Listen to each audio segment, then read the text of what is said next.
il n'a pas des ordres à nous intimer. Marche le 20. Ils veulent faire peur à Katumbi, à ses sangs à Matata Pogno. Gentini a multiplié ma marche samedi.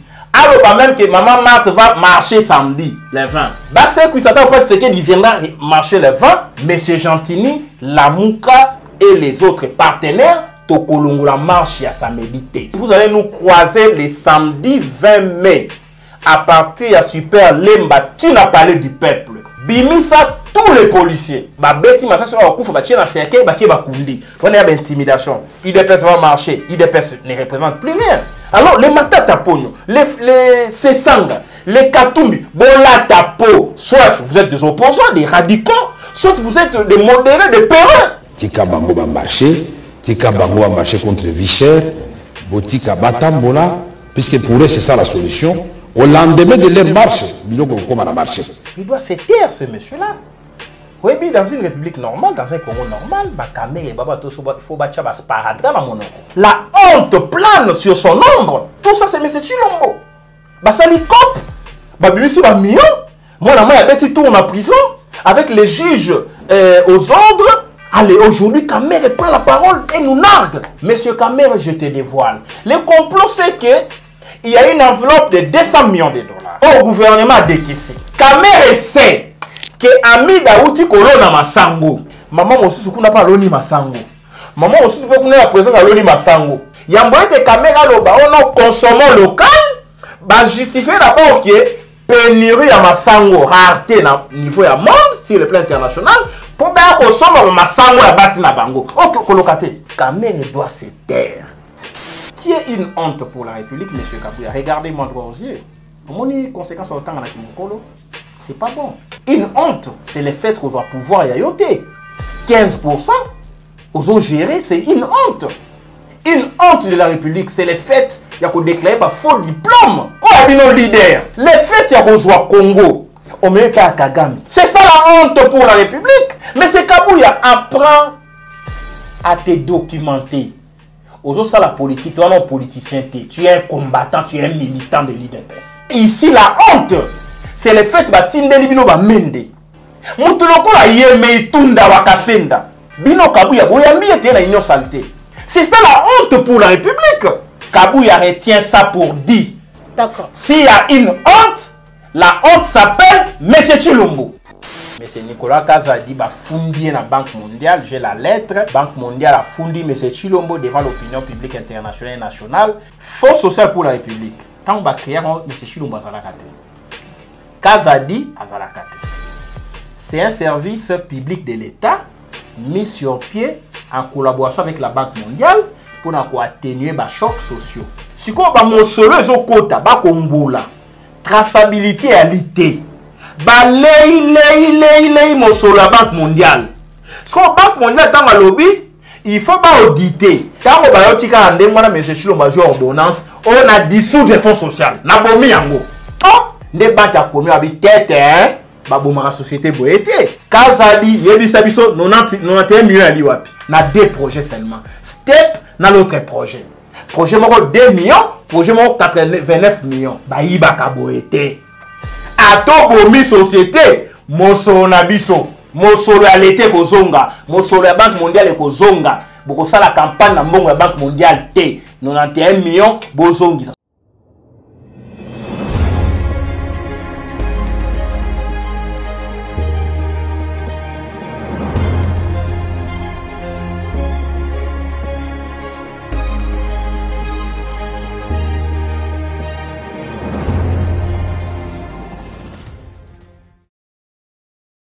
Bozali ebele bandeko balandi ya Plus Clair Télévision, la chaîne de vérité, bandeko balandi émission vérité de tous côtés, ba nyonso bozuli libaku ya kolanda biso mukulu mwa lelo, mbote na bino, bipai nyonso jwa mi bino.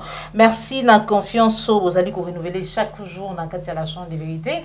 Voilà pourquoi mukulu mwa lelo tozali na esengo ya koyamba pona bino, moko ya bayimboka baye bozali ko sepela na etumba na lolengi na bango ya kopesa makanisi.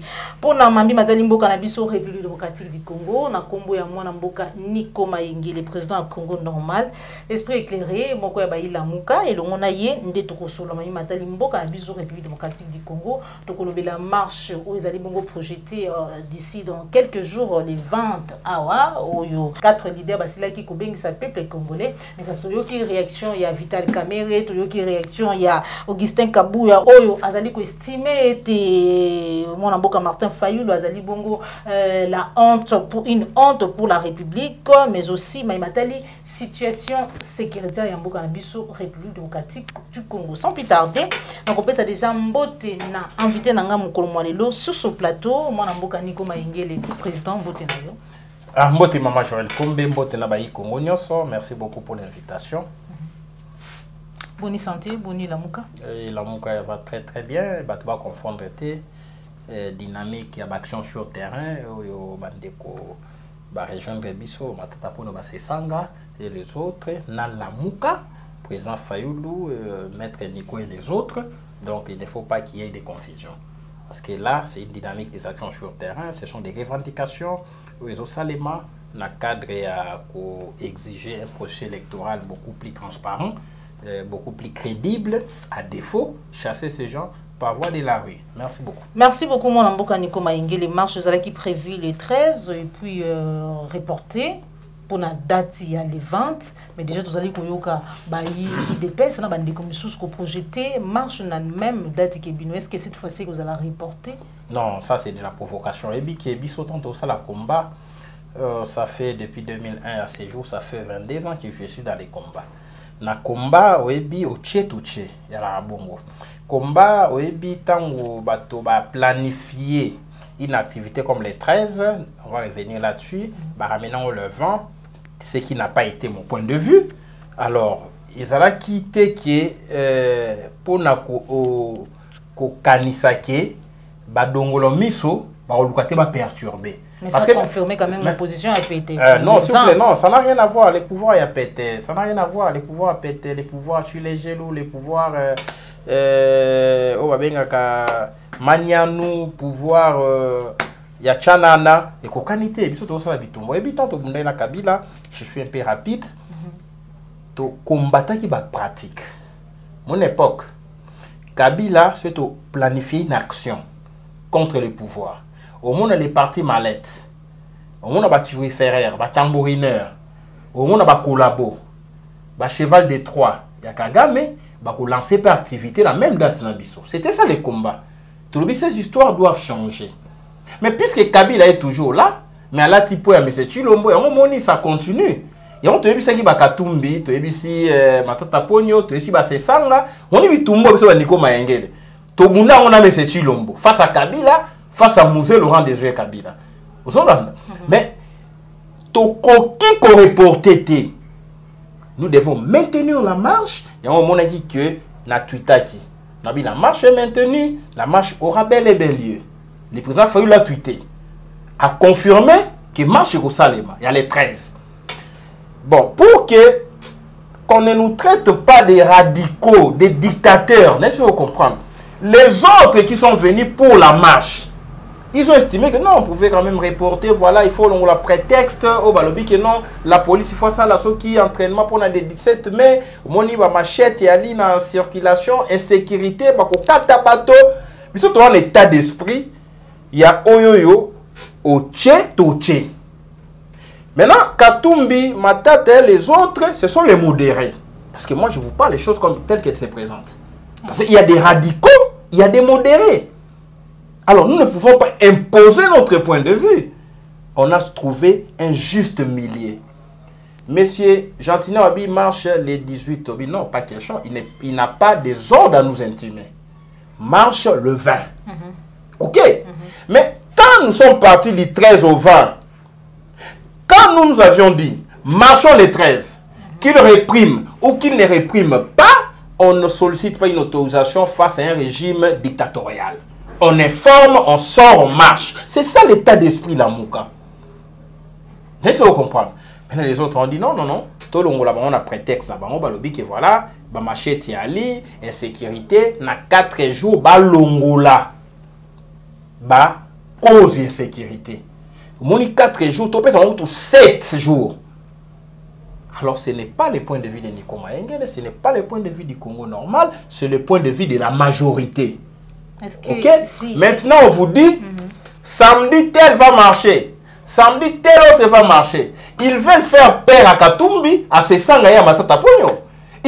Ils ne peuvent pas nous intimider, nous les Nico Mayengele, les Fayulu. Mais si l'objectif était de vous faire reculer, parce que quelque part au total, ça va boya qui pour imposer point de vue Nabino, botika qui était posé à la loko la dictature, topé loko le loko mususu, bolanda qui topé boyoka qui baninga oyo bozali na bango na lisanga lelo, l'objectif oyo uti kotali ça tout à l'heure. Mais est-ce que ceux qui batouana baya qui pembeni Nabino, la muka, mon amboka Martin Fayulu na ba mususu yo bozali na kati ya la muka pour être baya ozongi zabino sima et qu'ils ont atteint leur objectif.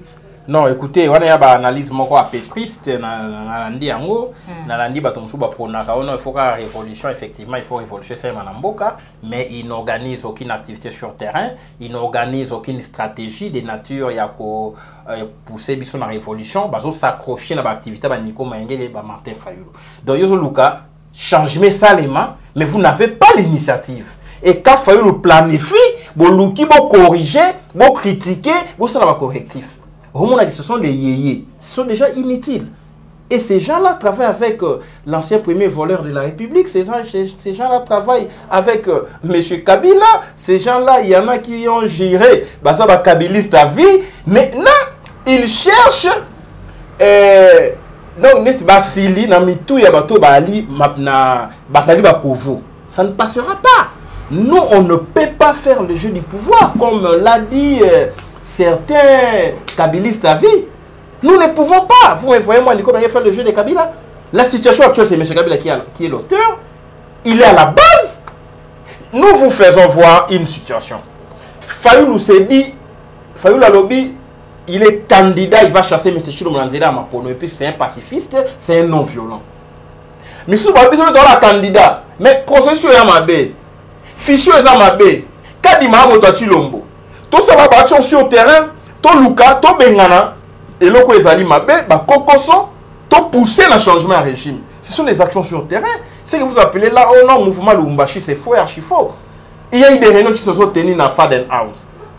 M. Katumbi est arrivé dans Faden House. Matata Pone n'a Faden House. Il y a des réunions qui se sont tenues chez Matata Pone.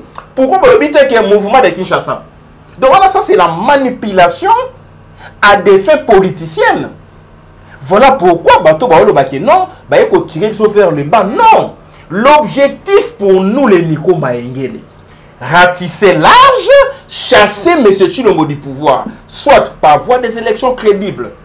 Ce qui est difficile, mais ce qui n'est pas impossible. Parce que le peuple peut imposer un changement par voie des élections.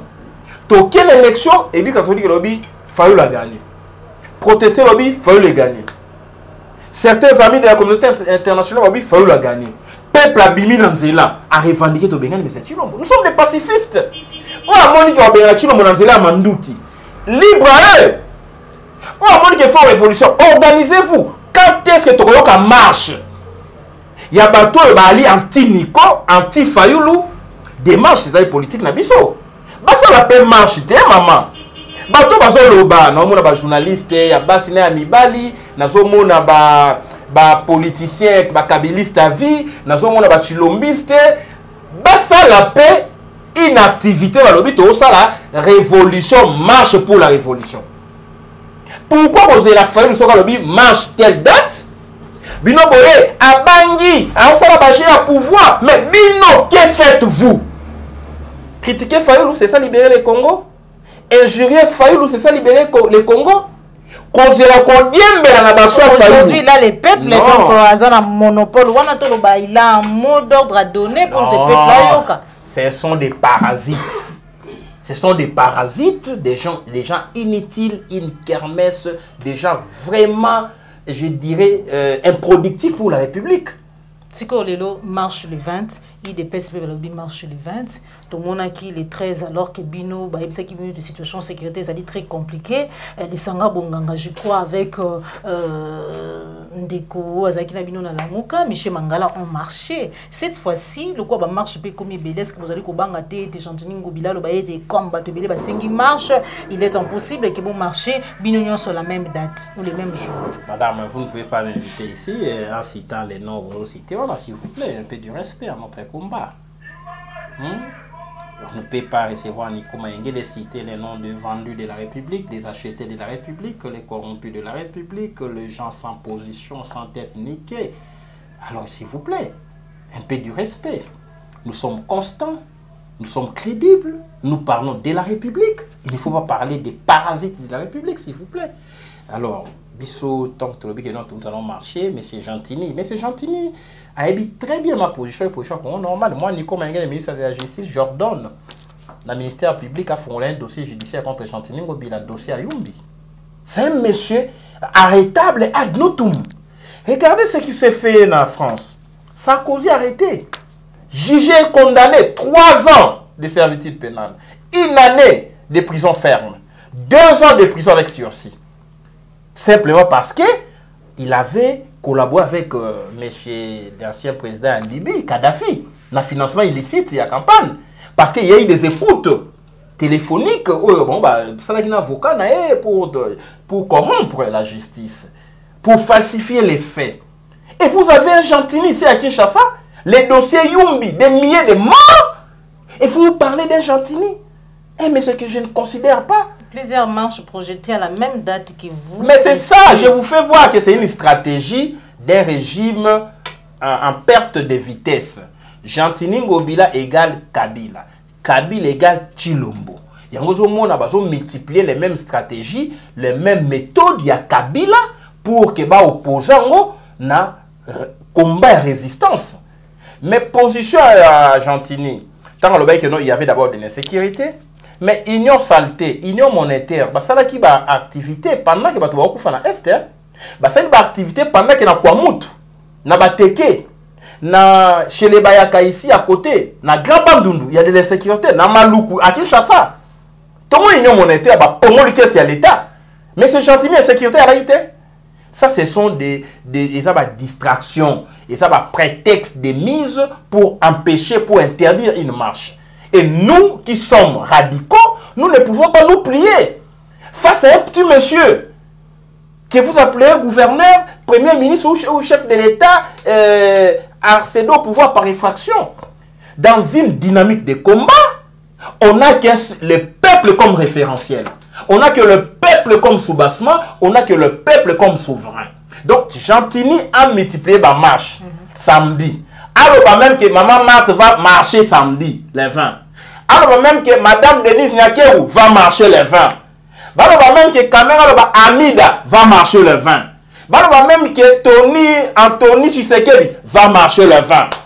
C'est que Satan Tshisekedi viendra marcher les 20.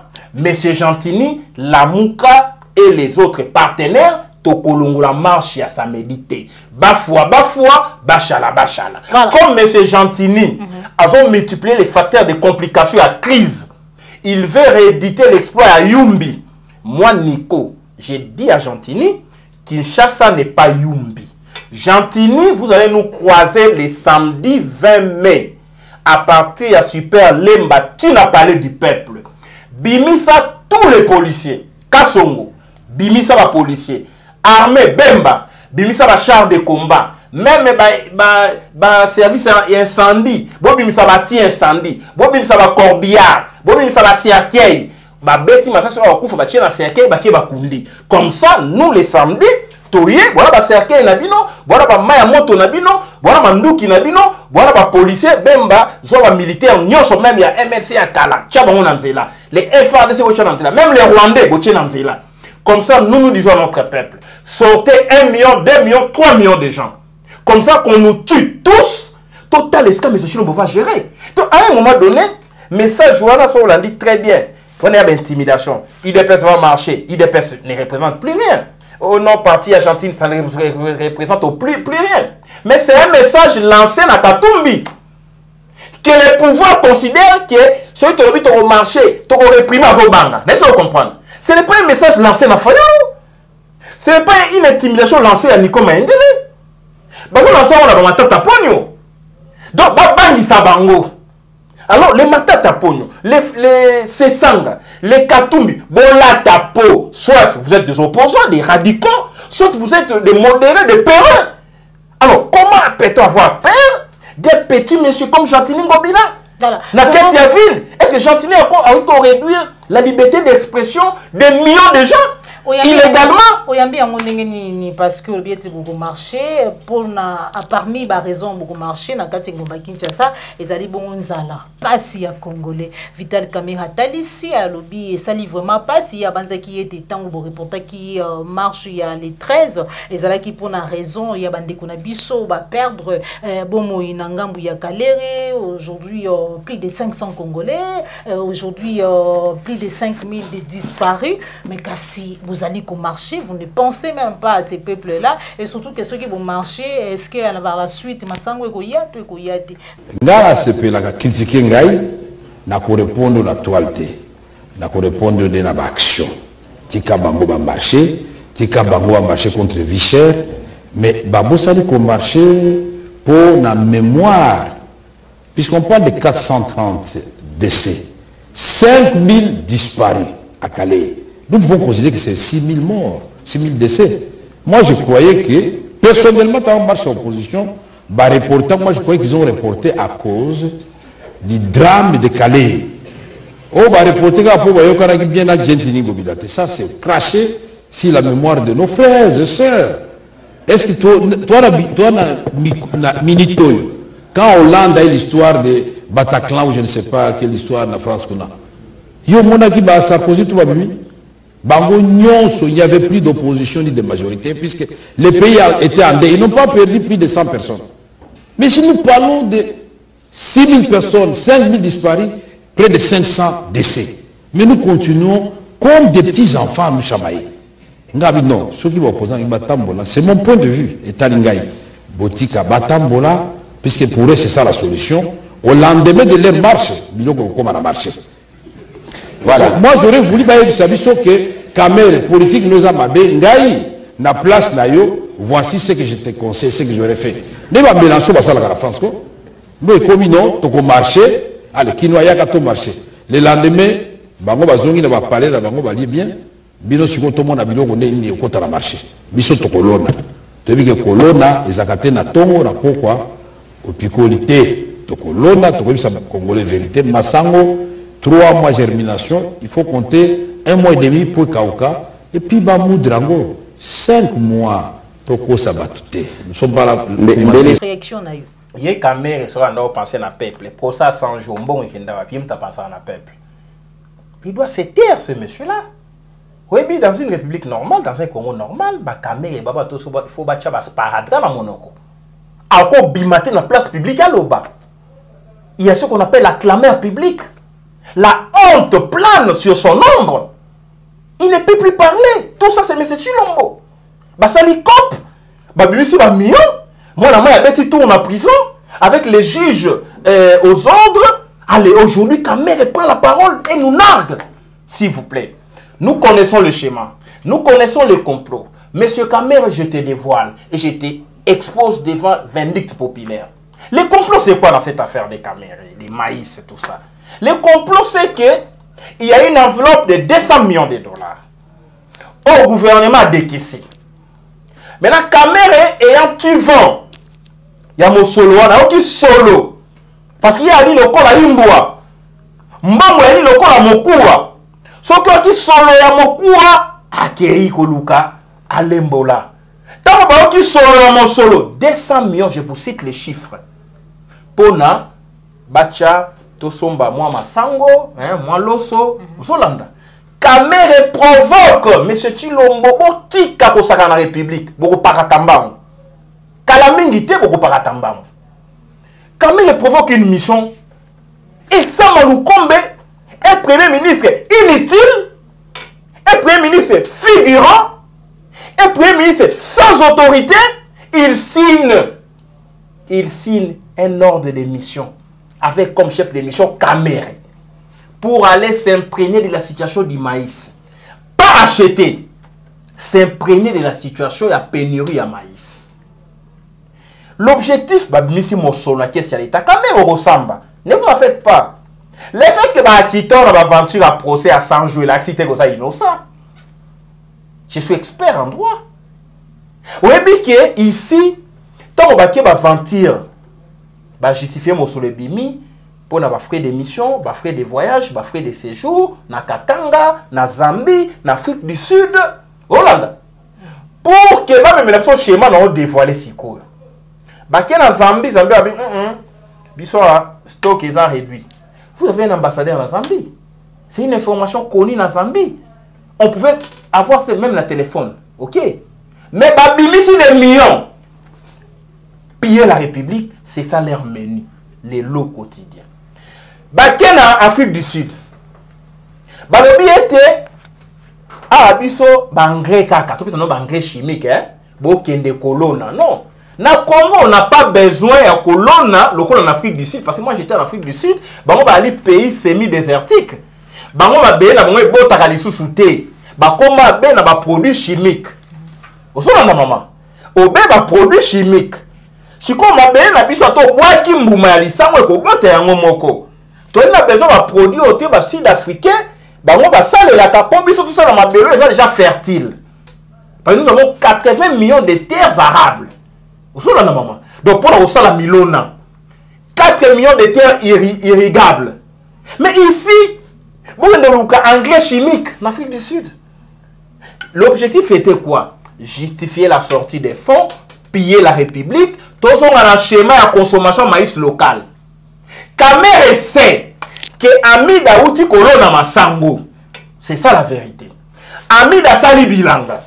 Kamere a visité Bilanga. Amoni des tonnes de maïs. Vous savez la vérité qui moyibi et donc eko konzekolo lelo. Yo ebaki ke moi si nous na masango. Maman mosusu kuna pa loni masango. Maman mosusu pe kuna ya présence loni masango. Sko ba maman na ba ferme na bango, ba loni ba masango. Ya mboete ba somba masango na ba millions, 200 millions. Ya mboete kamera lo ba on consommons local, ba justifier d'abord que pénurie à masango, rareté na niveau ya monde sur le plan international pour bien consommer masango ya basi na bango. Ok, kolokate. Osolanda. Yango qui discours est commis. Balona ka masango 3 mois germination. On a des frais kauka et moi 45 jours. Bref, dans 5 mois tu as masango. Masango a mobino bogozwa. Bogosombe pe maman kinga sanité masina te ba maman ya kinga boito balona kapé. Zolanda, bogosomba na bandundu te, bogosomba na ba Congo te na kasaïté, service national et ali. Bogosomba masango ya basi na bino 200 millions na biso. Ya wana de bogopesa masango, o bogozele kauka, bagosala mbango mbango na babilanga na bango, ba nommer bato, ba désigner bato, bosala mbango, ministre économie, mobali Amida, moteki masango, ya sali bilanga, ba pikola mbango, te ya kosomba masango epa ya Amida, to somba masango epa ya mama Songolo, mama Pakala. Après ben ça biso que non Kamere na souci à Congo. Kamere doit se taire. Problème il y a crise ya masango, il y a problème moko artificiel. Va créer la suspension, il y a droit de taxe pour l'importation, il y a maïs en farine et en graines. Maman, s'il vous plaît. N'a pas bichoté. N'a pas talisa ok basia, basali babilanga ya masango. Kamere 200 millions de budget à l'état pour le masango. Ba o sala biso GO Gentina ça dans la ville à Kinshasa. Ba obimsa mo solo pona nini assainissement.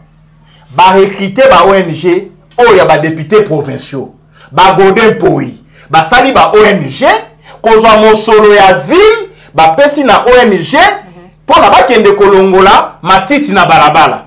Donc mosolo ya ville et so na ba ONG ba députés provinciaux donc Godin Poi. Laissez-le comprendre. Kamere est pas une logique. Kosomba masango local, to somba masango ya Amida.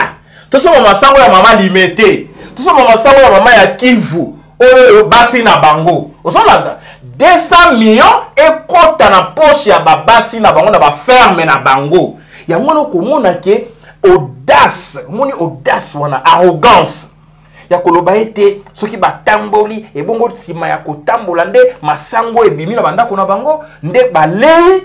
Zomona un régime oyo ba na considération na peuple te. Mais Kamere doit retenir une chose pour toutes. La chute de M. Chilombo, c'est la chute de Kamere, c'est la retraite politique de M. Kamere. Baventure Bosalaki, condamné aux 20 ans, Chilombo lobi Kamere aza innocent, aza honnête, juge va se plier parce que le pape a dit cette histoire prendra fin quand le Congo sera libéré. Merci beaucoup. Cette histoire prendra fin quand le Congo sera libéré. Dans la même circonstance, pour ne pas dire occasion, Augustin Kabouya, secrétaire général IAIDPS, a lobby était Martin Fayoulou pour lui. Martin Fayoulou m'a dit Azali une honte pour la République. On a même occasion, à tel était dit c'est ça, Azali propreté pour la République démocratique du Congo. Azali surtout qu'on regrettait les faits que Albert Moleka Moutou a même dans la situation d'Ozali Lelo pour les avoir présenté Martin Fayoulou. Réaction na yo? Non. Et puis, je ne peux pas venir dans le plateau, non, quand même, respectueux et respectable, parler d'un ancien lavandier, parler d'un monsieur parachuté politique.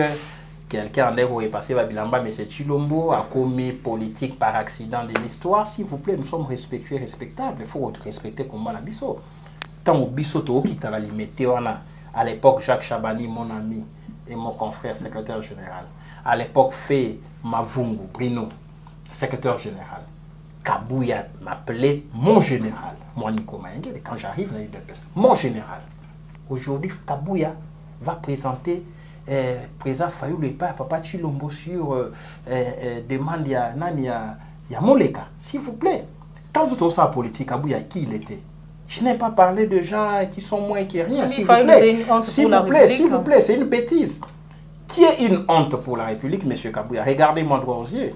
Mon conséquence au temps na Kimokolo, c'est pas bon. Parce que autant la boutou na IEC, étude nocturne, na vieillage, vous ne savez même pas qu'est-ce qu'une honte. Une honte, c'est le fait qu'on doit pouvoir y ayoter. 15%, aux gérer, c'est une honte. Une honte de la République, c'est le fait qu'il y a qu'on déclare un faux diplôme. Na CENI, alors que très longtemps, on n'a même pas université. Même pas si la vie soit bien montée. Mais on s'est bombardé, gradué na ICC na Belgique. Ça, c'est pas une honte. Ce qu'il y a qui Fayoulou a déclaré un faux diplôme na CENI. Ce qu'il y a Fayoulou a tangate, à cause à tanga. Ce qu'il y a Fayoulou a ça la faux diplôme. Mais tu es normalement été, mais tu es comme un yélé. Mais tu tika politique, mais tu comptes assez à ma belé. Oh, il y a un leader.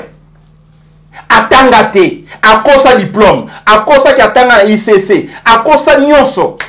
Il a fait un faux en écriture et son usage. Il y a un dossier ouvert en Belgique. Ça, ce n'est pas une honte pour la République. Qu'est-ce qu'une honte pour la République? C'est le fait qu'on signe à Genève. Oh, je retire ma signature. C'est une honte, monsieur Kabouya. Est-ce qu'il y a une honte? C'est que c'est une honte, monsieur. Le fait qu'on rejoint Mboko Pessi Kagame en contrepartie à carnet d'adresse, c'est ça une honte pour la République, monsieur Kabouya. Apprends à te taire à ton âge, s'il te plaît. Le fait qu'on rejoint Congo, on ne met pas à Kagame. On considère Kagame comme un frère. Alors que tu as dit ça dit bino. Kagame a allié ennemi à Congo. C'est ça la honte pour la République. Le fait d'avoir accepté Karega au Congo, alors que tu as dit ça dit pour des crimes. C'est une honte pour la République.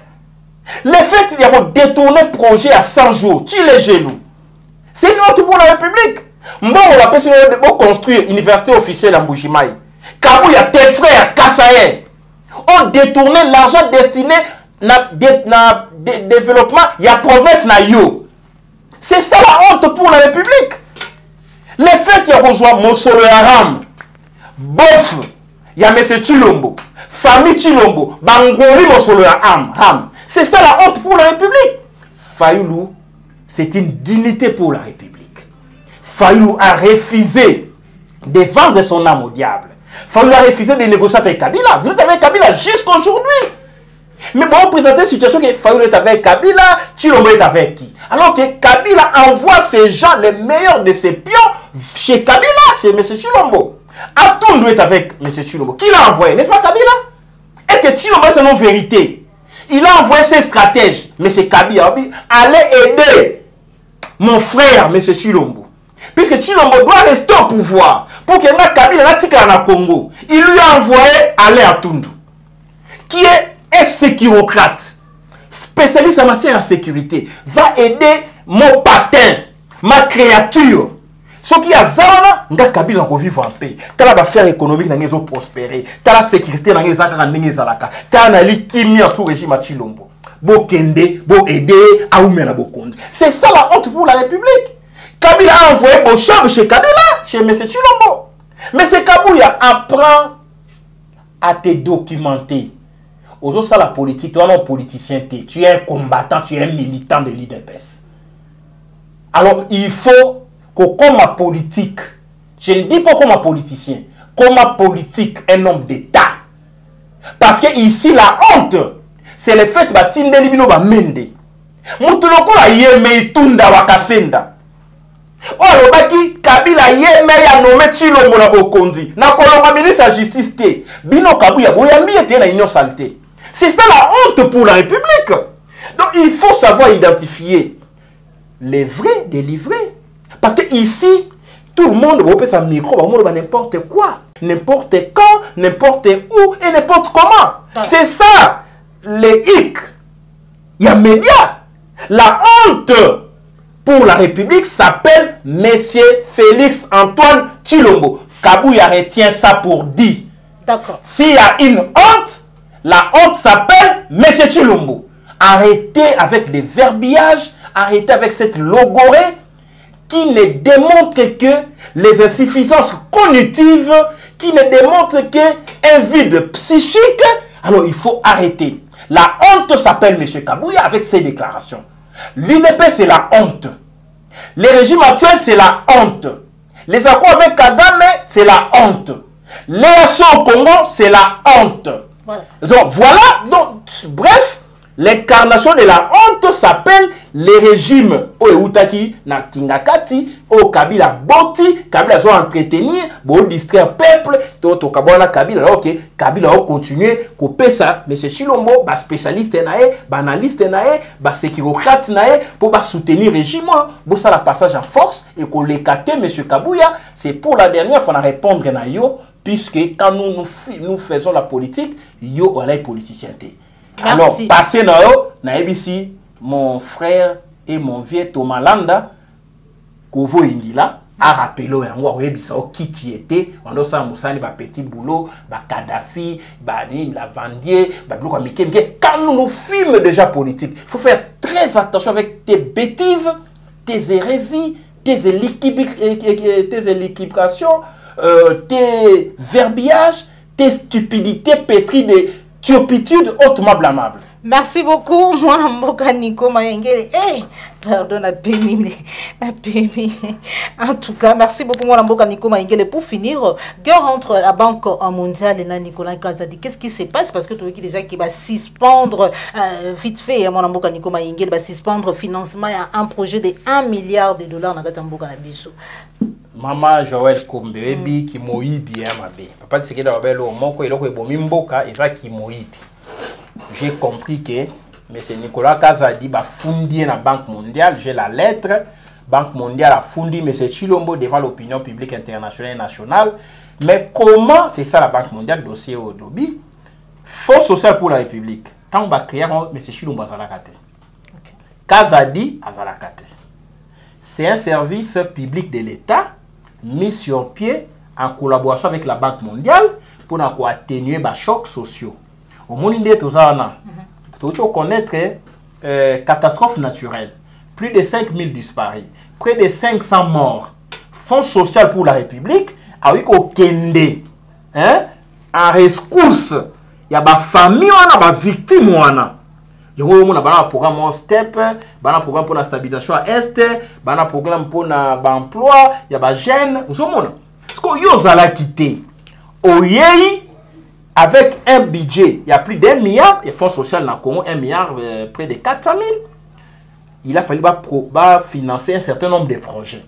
siko ba mosolo ezokota ba kongola traçabilité ya lité ba lei mosolo ya Banque mondiale siko Banque mondiale tanga lobby il faut ba auditer ba mosolo ekei wapi parce que ba kopesa ngo pona passe ya peuple nzala ya peuple ba catastrophe naturelle ba réfugiés ba déplacés de guerre osomona mama tango bayoti ka ndenge wana monsieur Chilombo jo ordonnance on a dissous le fonds social na bomi yango mosolo ya baki ali na mabeja na bino et ali na Congo siko yo bomi société nde banque a komi abi tête ba bomaka société boyete il a fallu bon informer pe biso pour mosolo fait na Congo 494 contrats et ali na Congo plus de 600 000 bénéficiaires ba congolais Zolanda Bali na Congo.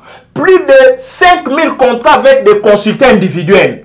Au Béba Congolais. Yo la mouki na tongo non. Fonds social et koufi. Mais mon solo 91 millions ya liwapi. On déjà besoin qui. Kazadi, yebi sabiso 91 millions ya liwapi. Na 2 projets seulement. Step na l'autre projet. Projet moko 2 millions. Projet moko 89 millions. Des banques mondiales habité. Ba yiba kaboete. Ato bomi société. Mosona biso. Vous savez, bola sa traçabilité, justification. Tela kiloma. Tela ki gangsterisme. Oh, chiloma memeli biso. Donc, abomi société, force sociale pour la République. Asali société, force sociale pour la République. Et là, na bomi Joël Kombe, na séquicier na bi na obé Joël Kombe. Mais mon solo na joué. Ba matériel a plus clair na joué. Non, chilombo ba yiba kaboete. On est allé esprit à COP, ils ont animé régime en place. Voilà pourquoi tu as dit d'accord, tu fais la dossier à fonds social. Bah millioni, il y a Banque mondiale, il y a destiné pour nos projets sociaux, bah projet de développement à notre peuple. Besoin que ça m'osora ce qui est allé. Objectif m'osora est limitant bah bomi fonds social. Objectif est allé bah quoi mon solo bah financer campagne électorale. Il y a bah tu as union monétaire, union saleté, union amilibi. Au Rwanda. Parce que M. Kabouya fait partie de l'union saleté. Quand Fayoulou était dans CNS, Kabouya était qui? Il avait quel âge? Pour que Fayoulou va présenter Papa Tshisekedi par Moleka. Dans CNS, Papa Tshisekedi est avec Fayoulou. Donc, on a bateau, il va solo à l'État, dans le fonds social, il va faire un déplacement à débat. Vous savez, 91 millions de Kabouya sort, il parle de Fayoulou pour déplacer les débats. Libi. Mosolo à l'été kozonga, mosolo à Banque mondiale kozonga, beaucoup ça la campagne na mbongo la Banque mondiale T, 91 millions bozongi. Ça c'est bozongi si Banque mondiale de lobby hein.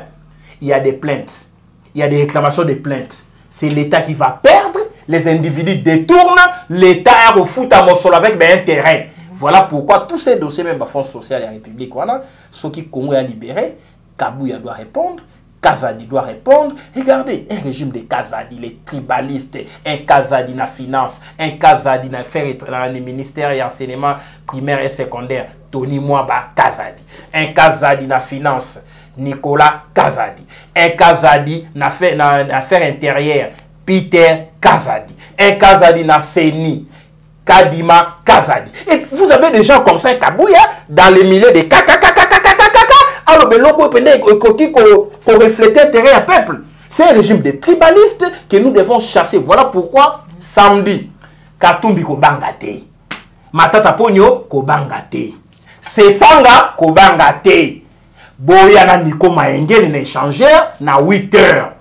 Bafwa, bachala. Fayoulou, c'est déjà un sacrifié pour la République. Il y a Tchamzo, tourné mon azoba balle na moutou. Azoba baïonnette. Zolanda. Ba tchè ba misapi na poche sous régime à Chilombo ba tobola ba pina motuka ba bombarda ba encercla Fadenhouse ba kata oh non afuta rempote à l'okuta ba scellé ba faire nae donc abangara sulta linzeto et betela kake et bangara te likolo inda awa bino boye bitumba bo bunda bitumba nenge ba bundaka chez nous on dit mwana mobali akima retumba te ozolanda mobali abundaka akopesa tolo soki lisasi ezonga na tolo na kufi héros soki na kufi lisasi na mokongo na kobima un traître un faiblard ozolanda yango mobali akufaka a juice flèche na tolo to lisasi na tolo babi voilà bundi Fara. Mais si on peut si mon Congo, bah oui, voilà, c'est un traître, c'est un faiblard. Ah, boye bitumba, to bundana bine longo. Marche samedi, messieurs Kadima. Nani, Kadima, on est à Seni. Nous allons marcher. Bah, fraude, ils ont ça à Seni et on les canangote. Parce que la voie, c'est la libération, c'est le tsunami, c'est la révolution électorale. Vous allez marcher pour la situation sécuritaire. Les deux président de la République, il est vers SADC. Toyoki, ministre Affaires étrangères, le Tundolo ya pala Kolbaeti, Singeli Nabayi, EAC, Balongwa, Mabele ya Congo, d'ici le 15 juin, alors qu'au départ, Tolandaki, Mokambia, EAC, Kolbaeti, Mapinga, EAC, Bakotika, Mabele Nabiso, Kino Mukolo au gouvernement congolais, Bakozala na capacité, tout peut constituer une armée, une police capable de protéger le peuple congolais. Non, le Tundolo, le grand frère, Tobundana et Bitumba, très bien.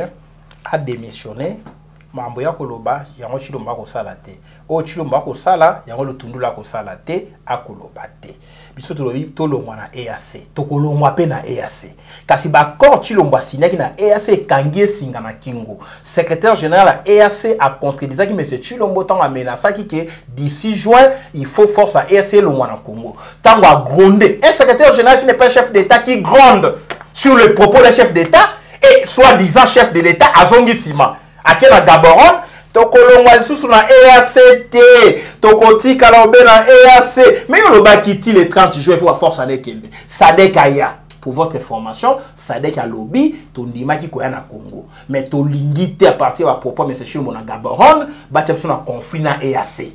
Biso Yamboy te toya na Congo, EAC Falongwa. Tu l'as bloqué. On dit Sadek Aya. EAC Kolongwa. À cause d'ici le 30 juin, nous tournons la lobby yango, yo lobby yango. Ok na Gaboron, ba gagner le local à moi na moqué par un petit monsieur secrétaire général à EAC. Au lobby batikalawana, Sadek qui paye aya, Sadek pas lobby, ceux qui batikali biso betoyate. Ceux qui peut toyer, torobunsa Rwanda te. Et se comprendre que les messieurs a vendu le pays au touti. Power international. Et vous là, maman Joël, au côté au bengue président de la République. Nous n'avons pas vu Misaraïté. Tant que Joël a bengue président de la République à Vimbani, Karaïwana, bako bengue un président. Alors qu'il n'a rien de président. Il n'a rien de président. Voilà. Si je peux citer, un président de la République, Kenya nommé commandant à EAC sans consulter moi Nico président de la République. Maman yo Kenya. Aujourd'hui, ata yo États-Unis, ata yo pape. On nommé un commandant à Mokananga pour la insécurité dans l'Est sans me consulter. Nandimi pe motona na Congo, dans sa président. Il est tout sauf président. Vous venez président, il y a IDPS. Oui, Chilombo est président de l'IDPS. Vous venez président, il y a Moukwatombolo. À sa président, Moukwatombolo. Vous venez président, il y a Betou Wakasai. À sa président, Betou Wakasai. Vous venez président, il y a Grand Kasai. Mais il n'est pas président. Un président a des attitudes à observer. Vous m'avez humilié. Je ne peux pas accepter l'humiliation. Kenya, oui, tu as nommé, mais Moutana aurait arrêté. C'est ça être président de la République. Donc ici, arrêtez d'appeler M. Chilombo président. Vous pouvez regarder M. Chilombo, un président des attitudes. Regardez sous d'autres cieux.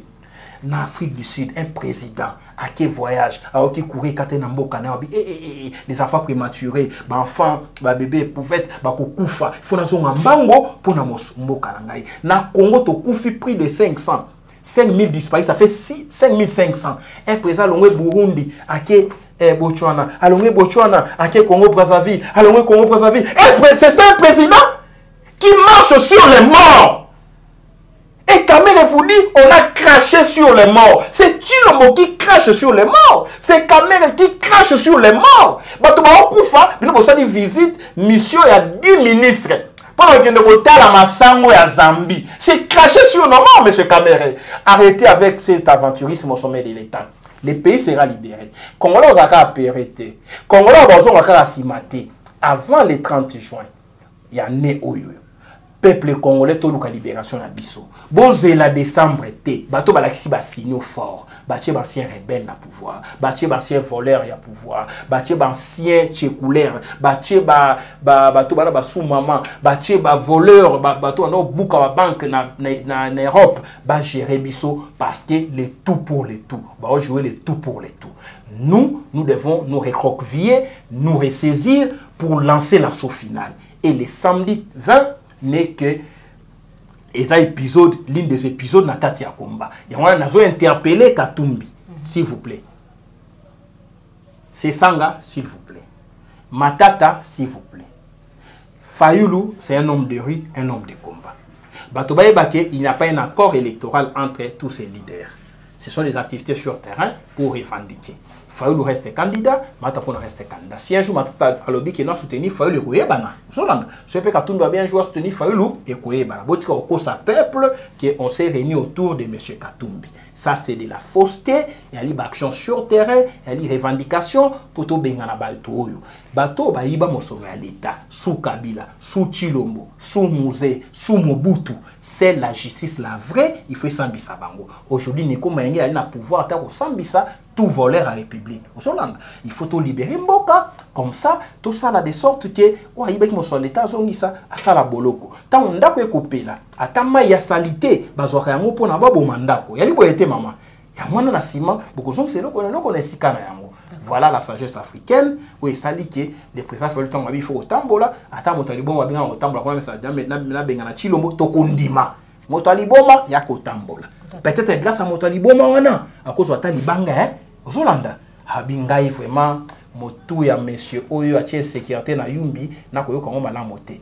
Aux Hollandais. Ah, qui va affronter. Donc là, le problème d'affrontement, ce n'est pas l'appel à la violence, mais l'appel à la résistance. C'est juste une parole imagée. Donc ici, on a besoin de bâtonner. On a besoin pour nanda que là, to boma moto, to libérer Congo. N'en déplaise, manipulé par Kagame, manipulé par Kabila, manipulé par Chilombo, Tala Lelo.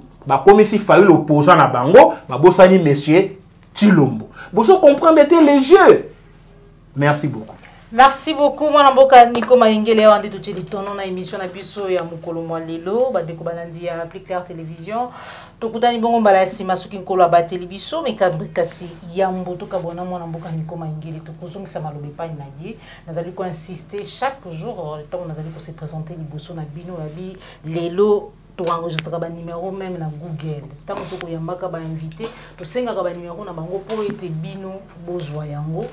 Nangonga tope mukolo kozana bosenga na ye kozana facilité ya ko retrouver numéro na ye yambo ya koluka ko atteindre ngai maman Joël. Alors moi Namboka Nico Maingele numéro ya téléphone. Les propos émission n'engagent que Nico Maingele. OK. C'est ma position, je n'ai peur de personne. Je défends le Congo parce qu'il y a beaucoup de gens même en interne même en externe parce que moi j'ai dit je suis Poutine hein. Quand je bombarde, mais je n'ai pas encore bombardé. Je vais bombarder. Non, Chilombo, il faut bombarder la maison Union Sacrée et Koufa politiquement. Il faut tout classe et disparaître. Okay. Voilà pourquoi numéro est plus 243 84 84 86 177. Plus 243 84 84 86 177. Nico Maingele a un voyage à Bumbachité, batterie à Bengaï. Donc tout le monde a Bumbachité, vous allez tous atteindre un voyage à Bumbachité pour des raisons personnelles. Ok. Nico Maingele va défendre la vérité de Zion, l'idéal, la libération du Congo. J'ai soutenu Fayulu pour 5 ans. Tissiko, 5 ans, on est le comité. Tant comme on a 2024, 2023. Ok, on va évaluer les combats ensemble pour continuer ensemble avec le président Fayulu jusqu'à la libération du Congo. Moi, je ne suis pas débauchable. Les gens du pouvoir qui envoient des gens, Nico Maingele, il y a 14 agréments au Congo, normalement, on a Bokanga. Oh, Nico Maingele, voilà, on te propose ça, on a besoin de monter. Si on a disparu avec moi dans les médias, c'était pour des raisons personnelles, ou en aparté, on comprend, je ne peux pas étaler ça ici. Alors, ici, je reprends le combat. Oh, les appendants, combat va gagner là. Hein? Donc, au Kiti, au Bétiesuité. Donc, à Songo, le 20 janvier, et à match Kwata. Vous comprenez? Match Kwata. bato ba obanga bobanga te so bakangi na marche batika na bango kaka parce que au marché pour la libération à Congo jamais bazo moto bakangi na marche ba connaître la peine de mort jamais bazo moto na marche ba connaître pour meurtre jamais.